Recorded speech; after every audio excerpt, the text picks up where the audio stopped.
The All Blacks met South Africa at Twickenham this afternoon, and in this video I'm going to do a full review of that game.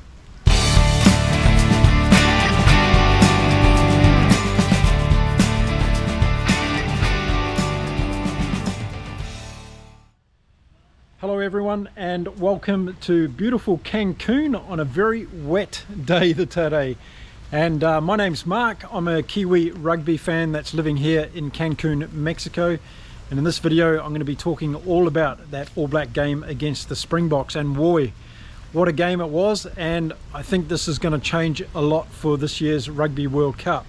Now, as we head into this game, a lot of people were concerned over the fact that these warm-up games were likely to increase the chance of injury.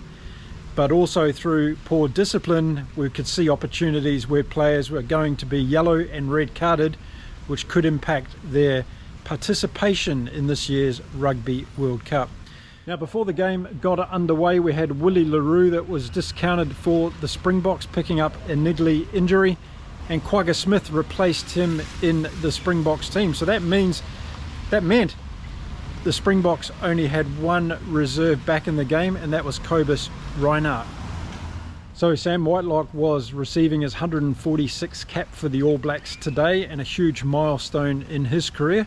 A game that he will never forget, that's for sure. Our minds back to that game that the All Blacks played against the Springboks in the Rugby Championship game at Mount Smart Stadium in Auckland. We'll all remember the fantastic start the All Blacks got off to on that particular day. Well, on this particular occasion at Twickenham in London, it was the Springboks that turned the tables on the All Blacks, and they came out firing like a team that had a competitive game of rugby last week against Wales, and that's exactly what happened in this game. And there was always going to be some concern that this first string All Black team, or near enough first string All Black team, who hadn't played for a number of weeks, was not going to be battled ready for the Springboks today. And boy, did that really show in that first part of the game. So as we headed off into the beginning of the game, it was total dominance from the Springboks, and they used a very simple strategy. What they did was they put the pressure on the All Blacks down in their own 22. They went to their set piece play, which was the lineouts on this particular occasion, and they absolutely mauled away at the All Blacks and put them under huge amounts of pressure. And as the pressure was mounting from the Springboks in that first 15 or 20 minutes or so, Matt Carley, the referee today from England, started to announce to the All Blacks that cards were going to be dished out if their ill discipline was going to continue. The only reason the All Blacks were having disciplinary issues, in my mind, was they were under enormous pressure from the Springboks, and we saw time and time again line out infringements where the All Blacks were jumping too early against the South African line, and they were getting penalised accordingly. So Scott Barrett got into danger very early on in the referee's eyes, and once you're in a referee's peripheral vision, you've got to watch out, and that's exactly what happened to Scott Barrett. But take absolutely nothing away from the Springboks in that first 15 and 20 minutes. They were absolutely dominant. They played the strategic game very, very well. The All Blacks, I don't think, got into their 22 at all in that first 15 or 20, maybe once they got down there. But the game was being played entirely in the All Black half, and it was just wave after wave of attack from the Springboks, using their forward platform and their dominance in this game to put more and more pressure on the All Blacks. But I will give it to the All Blacks. They held out for quite a while. They put a lot of defensive energy in. They were making very big tackles, and on a couple of occasions even they held the ball up over the line and stopped the Springboks from scoring.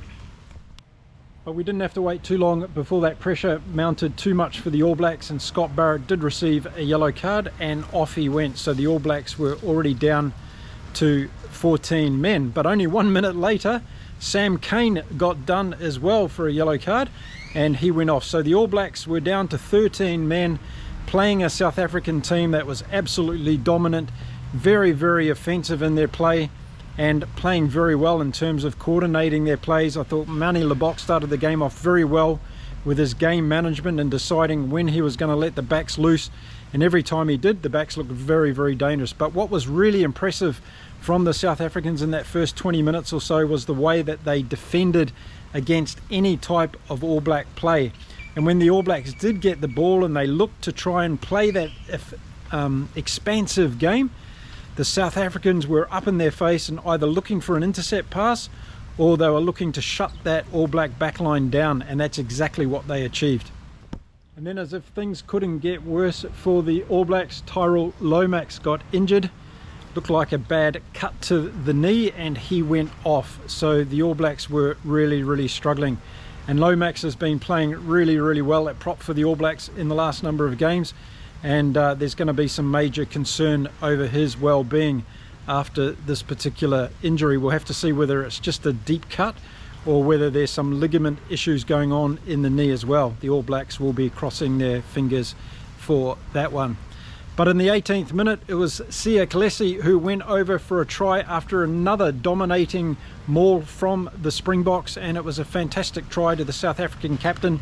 He had a lot of pressure on him, he had lots of players on his back, but he was still able to muscle and get the ball down across the line. And this was just moments after Richie Mo'unga had done a fantastic try-saving tackle against Malcolm Marx and held the ball up on the New Zealand line.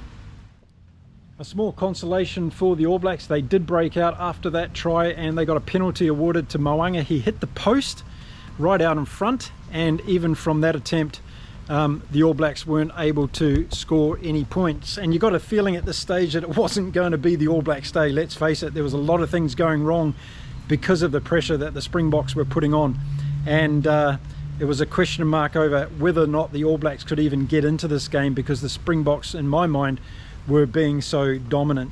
So down a couple of players with those yellow cards in effect, Tyrell Lomax as well off the field, and you really had to ask whether or not the Springboks were going to put the All Blacks away really early in this game. And to their credit, the All Blacks held on and did some magnificent defense, and I would have thought during that period where the All Blacks were down to 13 men that the Springboks could have, should have, and probably would have scored a lot more points than what they actually did. I think the All Blacks, if they were to take anything away from this game in total, was their defensive appetite in that first period of play when they were down to 13 men. You could tell there was a lot of energy going into there, but it was going to come at a cost, and we saw that as the game started to unfold. Then Ethan de Groot went down for an injury stoppage, and there was some major concerns being looked at from the New Zealand box at that stage, because losing Ethan de Groot would have been a huge blow to the All Blacks.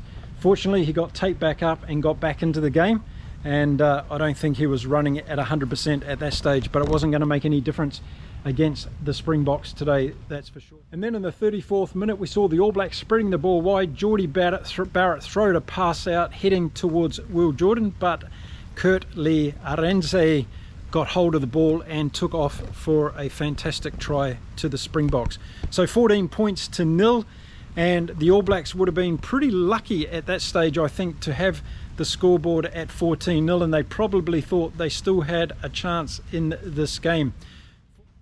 There was a lot of things working well for the Springboks as that first half continued. I thought their set pieces were dominant over the All Blacks. They were winning line-out ball from the All Blacks throw-in. They were disrupting the mauls and the breakdowns as well. They were doing huge jobs in there. Malcolm Marx, Dwayne Vermeulen was fantastic in clearing out some of those balls. And you could see the intent that the Springboks had. Their energy levels were high. They're obviously very up for this game.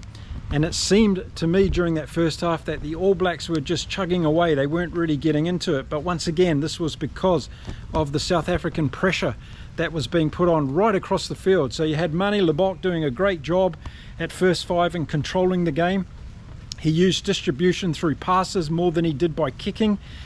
We had Damien Willemse coming in at fullback on different occasions. He was very potent, always breaking the first line of defence, and he looked really good. I think one of my New Zealand viewers wrote a comment before the game about the lack of experience from the Springbok backline compared to the All Blacks. Well, I don't want to say eat your words, but have a look at this game again, because the midfield from the Springboks was very good, particularly in defence. So when the All Blacks did get ball, the South Africans were up on them very quickly and looking to turn over that ball, which they did on many occasions. Faf de Klerk was having a great game at halfback as well. His strategic box kicking was working really well, catching the All Blacks, not only unawares but also in different territory challenges across the field as well. So good start from him. In the forwards, Peter Steph de Toy was playing really well. The front row was super solid, and I thought Mostert and Ebden Exabeth were doing a great job in the lineouts for South Africa. Their scrum was very strong as well, giving the All Blacks a hard time. So right across the park, I thought the Springboks in that first half were playing very well. And then probably the worst thing that could happen for the All Blacks, Scott Barrett got caught out again with another disciplinary issue, going in too low and dangerous, and got cleaned out for that. The referee sent him off with a second yellow card, therefore it became a red card, and he's under review as far as that particular point in the game. So the All Blacks were down to 14 men, and it was going to be a very tough task, I thought, at this stage, with the Springboks playing so well and struggle. Tupai Vae came on for the All Blacks, and he went into locking position along next to Sam Whitelock. I counted 11 penalties against the All Blacks in the first half of this game, even though the half went for 45 minutes, and that's another story of the game. And they lost 3 lineouts. So when you're giving up that kind of possession to the opposition, like South Africa in the mood they were in today, then you're not going to have much chance in a game like this. So the All Blacks went into halftime with Scott Barrett being sent from the field, a couple of injury concerns as well, and they really looked like they didn't have any answers to this very up-in-your-face South African defence. Every time that Moanga tried to get the ball out to Ioane and to Geordie Barrett, the South Africans had an answer. They were waiting from a defensive pattern, and they were doing a very good job. Any time that Beauden Barrett or Geordie Barrett put a kick in behind the Springboks, they returned it with interest, and they set themselves off again. So yeah, exemplary 45 minutes it was in the first half from the Springboks. I guess they probably went into the sheds thinking they should have been further ahead, particularly because they were down, had the All Blacks down to 13 men for 10 minutes of that game or so, and that would have been the only blimp, I think, on their particular record in the first 40 plus minutes of this game. So what was disappointing for me for that All Blacks in the first 40 minutes of this game was it seemed to be that team that was lacking direction in 2022 when they had all those problems before they went to South Africa and bet South Africa in Johannesburg. It seemed to be a team that was mirroring those instincts. They didn't know what to do when they were under this amount of pressure. With the amount of ball that they did actually get in that first half, they tried immediately to play it wide and be expansive with the game, but then they made a lot of mistakes, and their execution skills in this game were very poor. And we saw a lot of drop balls, we saw a lot of indecisive running, players going into the tackle being isolated, and South Africa coming in and doing a lot of clearing very well in that first half. So I'm sure those were things that the All Blacks talked about in the first half at halftime, and they would have needed to clean those things up in the second half. Adi Savia, I thought, had a great game in the first half. He was one of the All Blacks that could probably put his hand up and said he did a decent job. Aaron Smith was trying to do his best from halfback, but he was under a lot of pressure all the time, and he wasn't getting clean ball from his forwards to be able to send his backs away. So as the second half started, you probably thought that, well, for this to be a real game, the All Blacks would need to score first in the second half, and that didn't happen. The Springboks came out and continued with the dominance they had in that first half. And just a couple of minutes into that second half, Malcolm Marx went over for a try, which really put the icing on the cake for the Springboks and sent them out to 21 points to nil at that stage. To Manie Libbok in that period of play, he had his kicking boots on today, and he got a great conversion of Malcolm Marx's try right from the touchline, and I'm sure that gave Manie Libbok a lot of confidence today in getting those kicking opportunities, although a couple of tries were right under the post for him to convert. But nevertheless, he did it, and I'm sure that he'd be much better for that particular run. So there we go, South Africa got off to a great start in the second half. That would have knocked the All Blacks again by going down to 21 points to nil. So after Marx's try and Manie Libbok's conversion, it was 21 points to 0, and the All Blacks had not been kept to 0 since 1960 in South Africa against the Springboks at Ellis Park, and some people were starting to think that we were going to see the first time for this to happen in a long time, because the Springboks were so dominant in this particular game. Then we had the benches emptied, and the Springboks brought on 7 new forwards. So not only the bomb squad, but also their mates came on, and it was a huge change. But 21 points to 0 at that stage.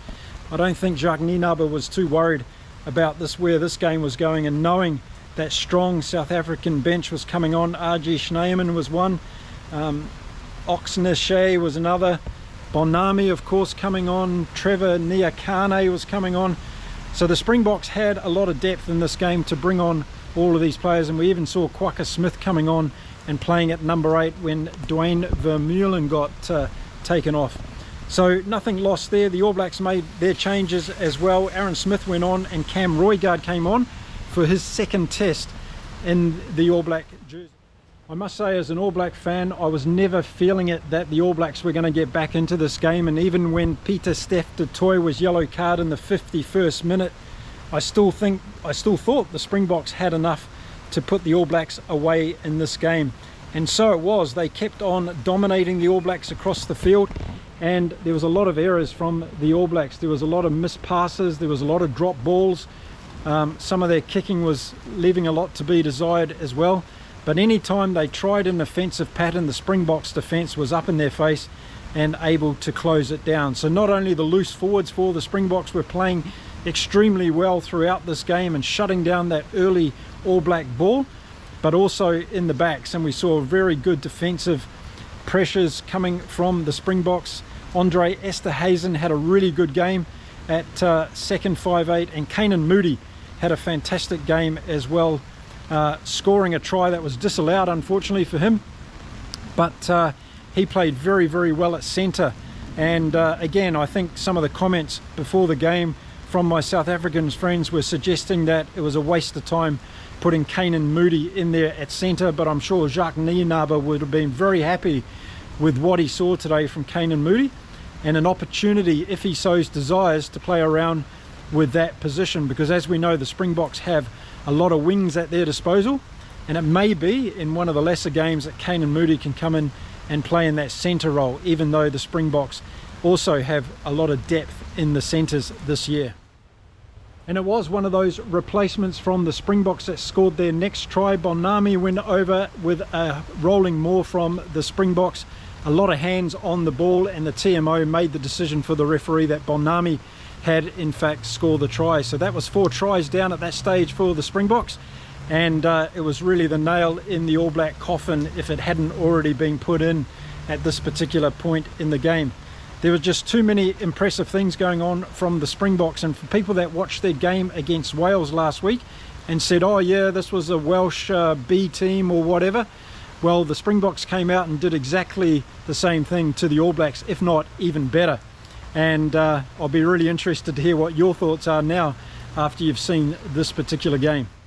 And then the afternoon kept getting worse for the All Blacks, because Kwagga Smith went over for a try, the 5th for the Springboks in this afternoon's game. And it was really now getting quite embarrassing for the All Blacks. And this game for me at this stage was starting to show up a lot of weaknesses in the All Black team and in the All Black squad, because with some of the injuries, and with Scott Barrett on the bench with a red card from a disciplinary point of view, Sam Cane being sent off with a disciplinary point of view, what's going to happen in the World Cup when they start playing these absolutely important games against the top teams? Is the All Black discipline going to let them down? And that's one of the major factors that started coming out of this game for me. But probably more importantly was their lack of innovation when it came to taking on the South African defence. The All Blacks didn't seem to be able to figure out a solution to get around the South African defence. Whenever they did a kick over the top, there was always a South African player there to meet the ball, and whenever they tried to run at the line and break the line, both Geordie Barrett and Rieko Ioane were finding it very, very difficult to get through the South African defence. We saw Will Jordan on occasions trying to make a break. I thought Mark Talia was good for the All Blacks today, did some good runs, and another player that unfortunately got a try disallowed in today's game. So after Kwagga Smith's try and then the conversion, the Springboks were out to 35 points to 0. There was no way back for the All Blacks, and the question was, were they able to muster up enough energy and opportunity to create a consolation try, and that came the way of Cam Roygaard, who did a fantastic break from halfway, skipped his way through a couple of South African poor defenders and got himself to the line almost in a backward roll, putting the ball over in a tackle from Andre Esterhuizen. So it was a really good comeback from an individual point of view for Cam Roygaard. As I said earlier, only his second test for the All Blacks, and when he did come on, I saw a lot of energy and a lot of positive things, but unfortunately he was already playing on a well-beaten side today, and a lot of the All Blacks' heads were starting to go down in that last 10 minutes. So that try came in the 72nd minute for Cam Roygaard, and between then and the end of the game, the All Blacks had a couple of more opportunities close to the South African line, but they weren't able to get over again for another try. And the final score in today's match was 35 points to 7 to South Africa. An absolute masterclass from the South Africans from the start to the finish, and I don't see a lot wrong with this team and the way that they're playing at the moment. They're going to be extremely dangerous at this year's Rugby World Cup, and I'm sure all those Scottish fans that were watching this game today, they've been made a little bit nervous, because what we saw from South Africa, with Scotland being their first game in this year's Rugby World Cup in Pool B, that would have made a lot of Scottish people nervous. So I'm sure Gregor Townsend's gone away to re-watch this tape of today's game to figure out a plan on how to try to take on this South African team.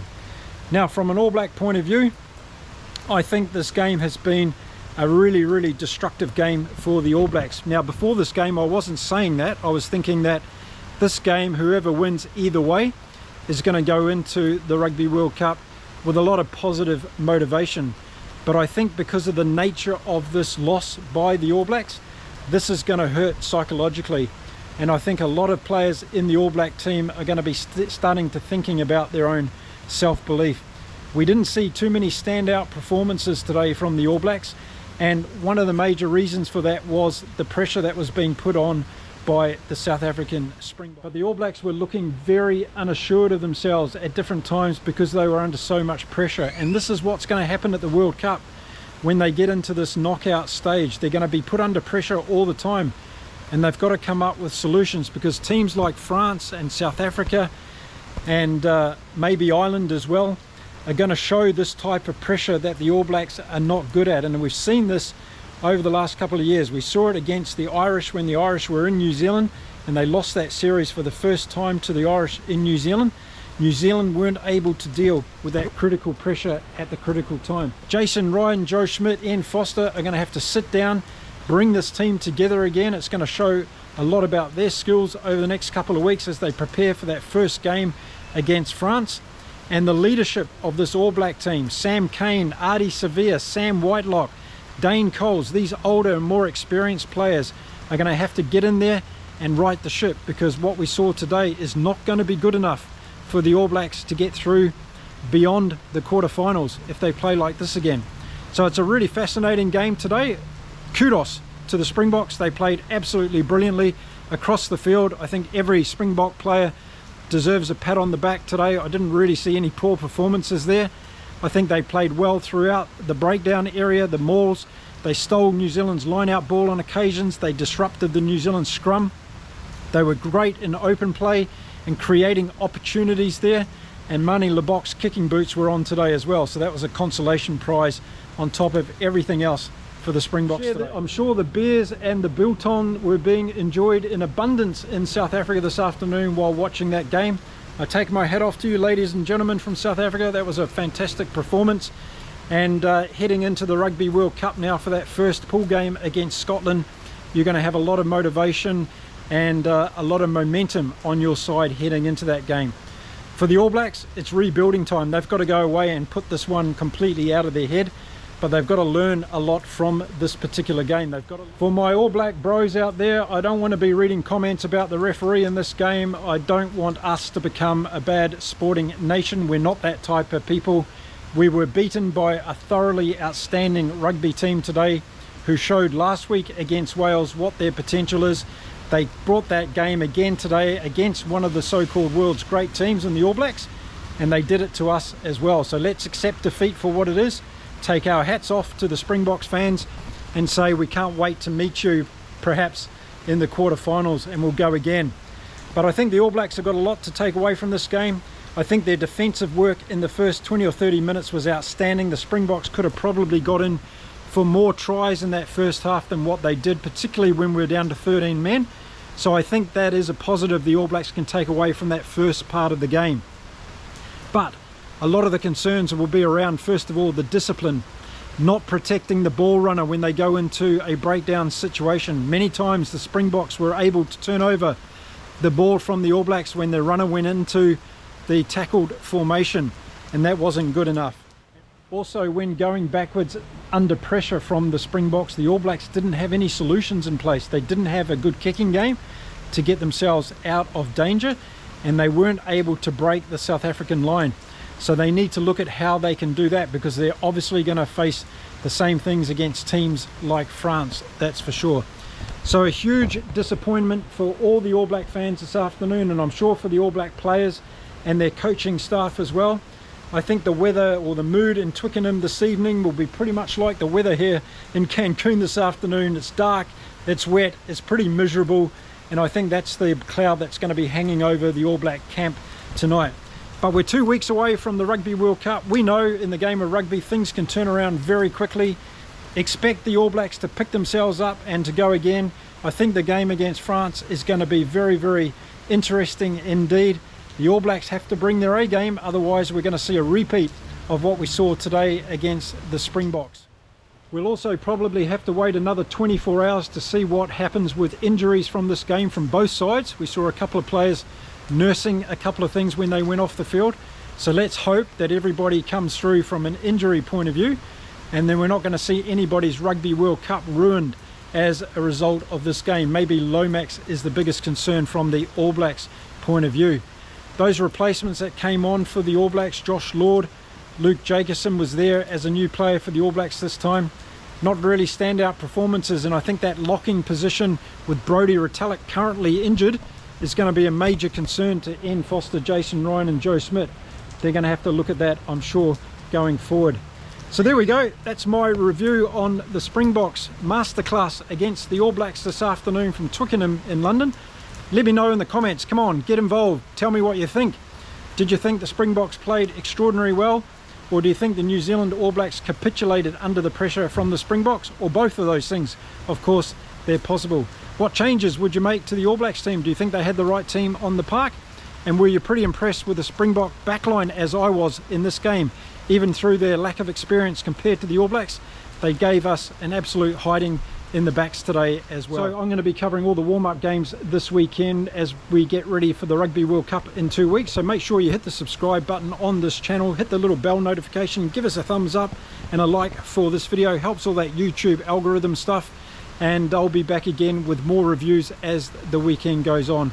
To my South African fans, enjoy your beers this weekend. You certainly deserve it. South Africa played fantastic today against the All Blacks, and I'll be back again real soon in the next video. Until then, stay safe, stay well, and keep enjoying your rugby. Bye for now.